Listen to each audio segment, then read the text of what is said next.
Hello guys, so welcome to my YouTube channel. Welcome back to Language Learning. As you know, this is Sepedi Lessons channel. So today we're going to be doing clothes vocabulary. So we're going to be looking at some of the name of the clothes in Sepedi language. So without the waste of time, let's get right in with our today's video. So the first one, we have a t-shirt.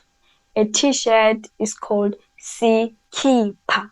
A t-shirt is called sikipa. The next one, we have a trouser. Trouser is called vuruhu. Trouser is called vuruhu.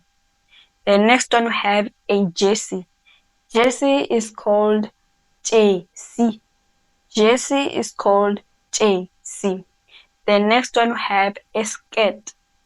Skirt is called sekete. Skirt is called sekete. The next one, we have a dress. A dress is called roku. A dress is called roku. The next one, we have shoes. Shoes are called dieta. Shoes are called dieta. The next one, we have a hat. A hat is called kefa. Hat is called kefa. The next one, we have a cap. A cap is called kepisi. A cap is called kepisi. The next one, we have a short.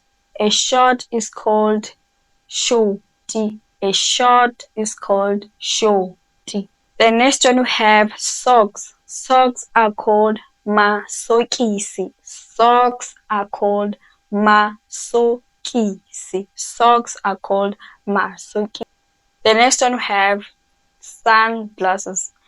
Sunglasses are called dipaketsana. Sunglasses are called dipaketsana. Sunglasses are called dipaketsana. The next one, we have bag. A bag or a purse is called peke. A bag or a purse is called peke. The next one, we have a belt. A belt is called lepanta. A belt is called lepanta. A belt is called lepanta. The next one, we have a shoelace. A shoelace is called marempisi. A shoelace is called marempisi. A shoelace is called marempisi. The next one, have earrings. Earrings are called manina. Earrings are called manina. Earrings are called manina. The next one, have flip-flops. Flip-flops are called dipata-pata. Flip-flops are called dipata-pata. So that's it for our today's video. So please subscribe to my channel and don't forget to like and don't forget to come back to watch more videos. So that's it for our today's video. Thank you.